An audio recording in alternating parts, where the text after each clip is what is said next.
The streets of Havana are plunged into total darkness. No streetlights, no humming refrigerators, no fans stirring the humid air. Families huddle by candlelight, children doing homework with flashlights, hospitals running emergency generators on fumes.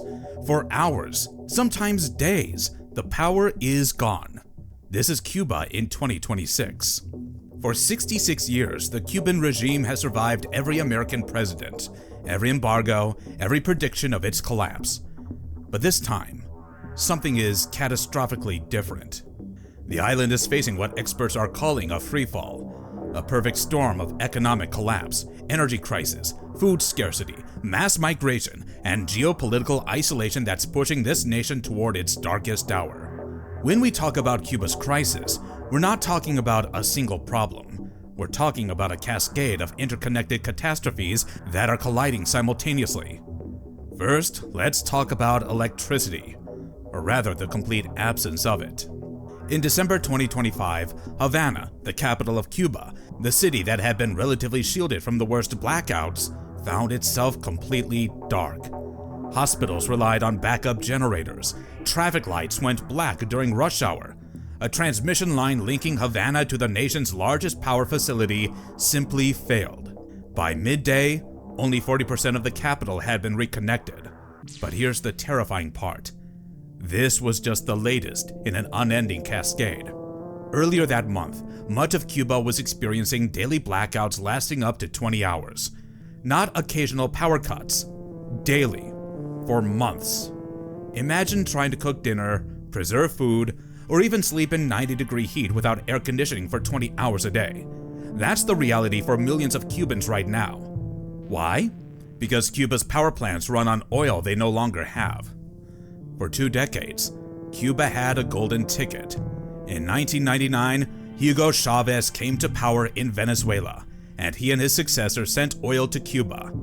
Not just any amount, massive amounts. In return, Cuba sent doctors, military advisors, and security forces to keep the Venezuelan president alive and in power. But on January 4th, 2026, everything changed.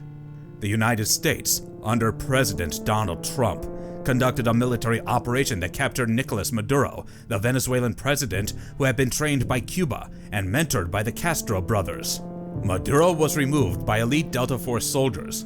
In 2025, Venezuela provided just 34% of Cuba's oil imports. But the problem is qualitative, not just quantitative. This oil was subsidized. It was sent to Cuba as a political alliance, not a market transaction.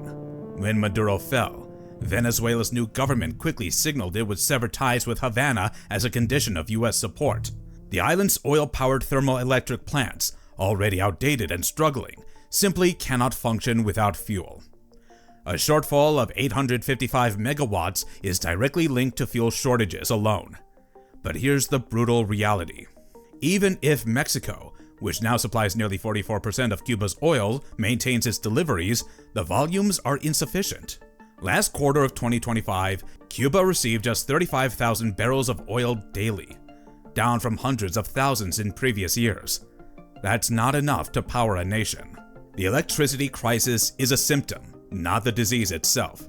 The disease is economic collapse. Cuba's economy has contracted by around 4% in recent years, with a contraction of 1.5% in 2025 alone. That might sound modest, but for a nation already in recession for 6 years, it's devastating. The Cuban GDP per capita has plummeted. The government acknowledges inflation exceeding 20%, though actual inflation is likely much higher. Where does a nation's money come from? Traditionally, Cuba had 4 revenue streams. Sugar. Once Cuba's lifeblood, the sugar industry has essentially collapsed. The technological investments needed to modernize it never materialized. Tourism. Pre-COVID, this was generating crucial foreign currency. But tourism requires tourism. It's hard to attract vacation seekers when there's no electricity, no food, and no stability. Medical services and brigades. Cuba's famous medical brigades once generated 10 billion euros in annual export revenue by sending doctors abroad. By 2022, that had dropped to just 5 billion euros. Young doctors are emigrating faster than the government can replace them, with some reports suggesting the exodus of medical professionals has accelerated due to the ongoing crisis. Remittances from exiles. Cubans living abroad used to send money home, but as the regime has tightened restrictions and as millions flee the island, this revenue source is drying up. Fidel Castro promised that the revolution would feed Cubans. For decades, a rationing system called the libreta guaranteed every citizen subsidized food. It was iconic proof that communism could provide for its people. That system is dead. By mid-2025, monthly deliveries were arriving 1 or 2 months late, if at all. Rice distribution halted, eggs disappeared, oil became scarce. In desperation, the government reduced the daily bread ration by 25% from 80 grams to 60 grams, the size of a small cookie. Over 70% of family income is spent on food, and even then, most Cubans cannot cover their nutritional needs. Thousands are dependent on black markets, illegal currency exchanges, and relatives outside Cuba who buy products through dollarized platforms. Those without family connections are simply going hungry. Cuba's healthcare system was once the pride of the revolution, free, universal, and respected throughout Latin America.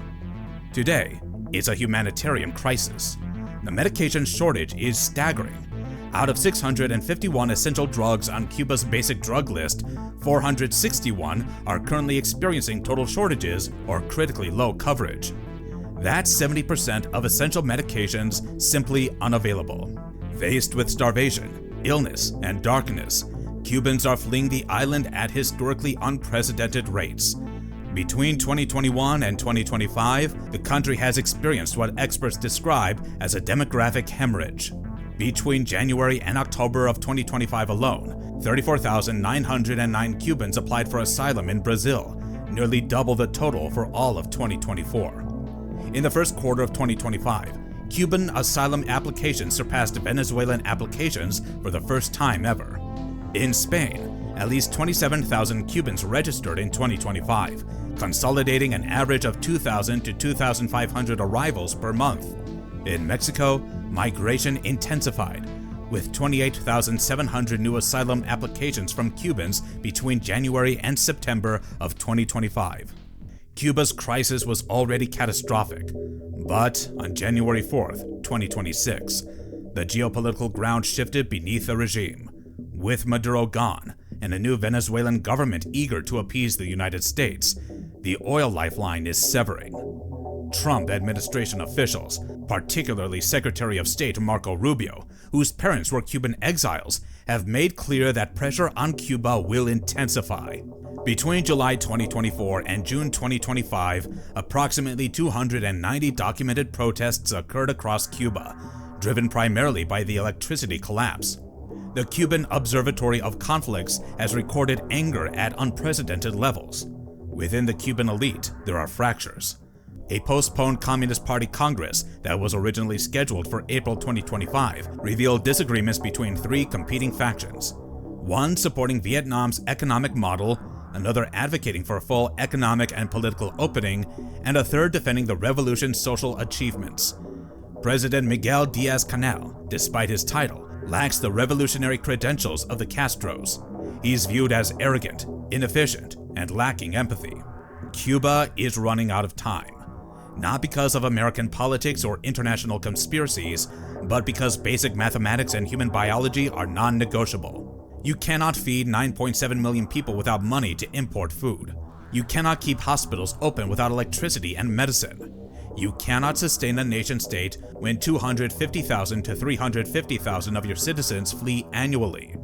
The countdown isn't theoretical anymore. It is happening in real time. Thank you for watching. If you enjoyed this video, don't forget to hit the like button and subscribe.